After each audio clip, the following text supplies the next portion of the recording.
आदम जगत का वर्गीकरण।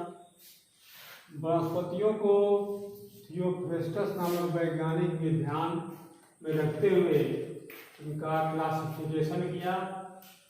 तो पहले उसने इसको जो है कई पद्धतियों में विभक्त किया। पहला है कृत्रिम पद्धति, आर्टिफिशियल सिस्टम, और 2 नंबर पद्धति है प्राकृतिक पद्धति, नेचुरल सिस्टम।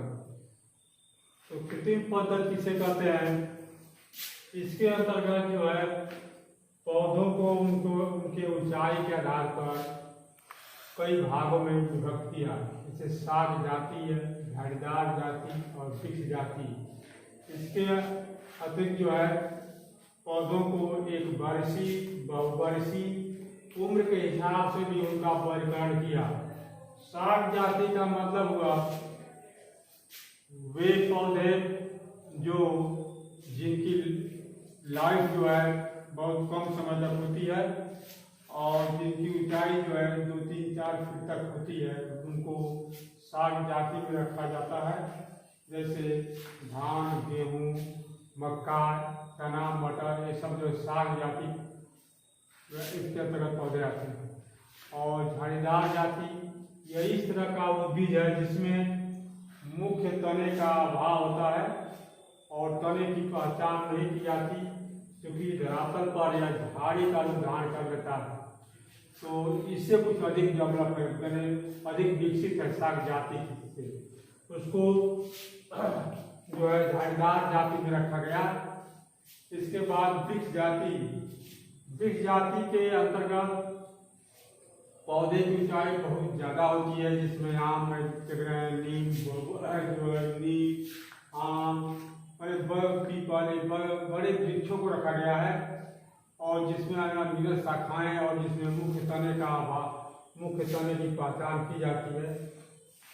तो इसके बाद और इसके अतिरिक्त जो है उम्र के हिसाब से, आय के हिसाब से भी जो थियोफ्रेस्टस नामक वैज्ञानिक ने इनको कई भागों में विभक्त किया। जैसे एक वार्षिक पौधा, तो वह पौधा जो अपना जीवन काल 1 साल के अंदर, माने 1 वर्ष के अंदर ही समाप्त कर देता है, उन्हें एक वर्षीय पादप कहते हैं।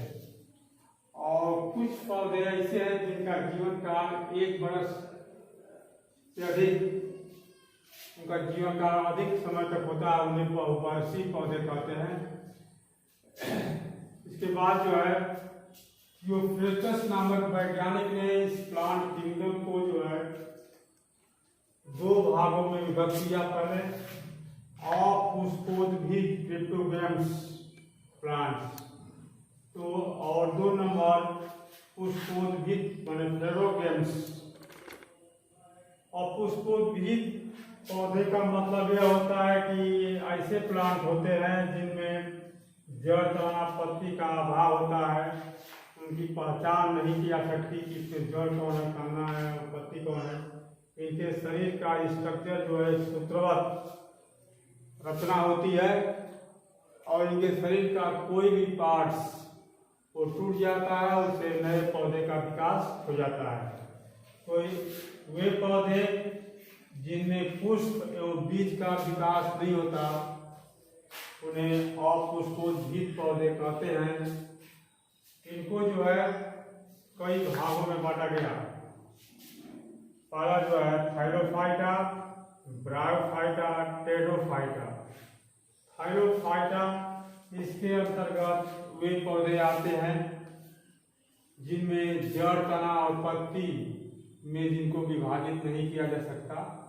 इनका पूरा शरीर जो है रेशे के समान होती है और सूत्रवत स्ट्रक्चर होता है, जैसे शैवाल है, फंगस है, बैक्टीरिया है।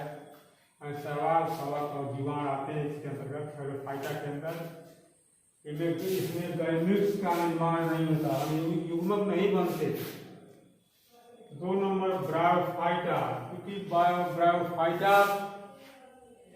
ऐसा पौधों का समूह है जिसमें लीवरवर्ट और मांस, ये पौधे आते हैं। मर्केंसिया हुआ, लीवरवर्ट हुआ, मांस हुआ, ये पौधे आते हैं। क्योंकि यह समूह जो है थायरोफाइटा समुदाय की अपेक्षा अधिक इसमें डेवलप होता है। ये जहाँ पर भी नमी होती है वहाँ पर ये पौधे उग जाते हैं और इसमें भी जैसे पोषवा या दारू उत्तक होते हैं, इसके अंदर विकसित नहीं होता है। इनका रंग क्योंकि हरा होता है, इनके अंदर प्रकाश संश्लेषण क्रिया होती है। अपने भोजन का निर्माण क्योंकि इसका जो सूत्रवत स्ट्रक्चर है उसमें सूते के समान जो रचनाएं हैं उनमें क्लोरोफिल होता है, तो क्लोरोफिल होने के कारण जो है उसमें भोजन का निर्माण होता है, उससे पौधा अपना भोजन बनाता है, ग्रहण करता है।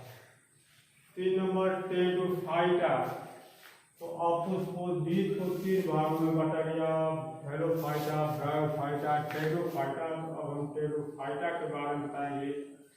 यह भी पादप जगत का ऐसा एक समूह है जिसमें वास्तविक जड़ें नहीं होती है, जड़ें होती हैं लेकिन वास्तविक नहीं होती है। इनमें भी जड़ तना पत्तियां अनुपस्थित होती हैं, लेकिन इसमें कुछ उत्तक का विकास होता है जिससे जो इनमें भोजन बनता है उसका स्थानांतरण एक स्थान से दूसरे स्थान पर होता है।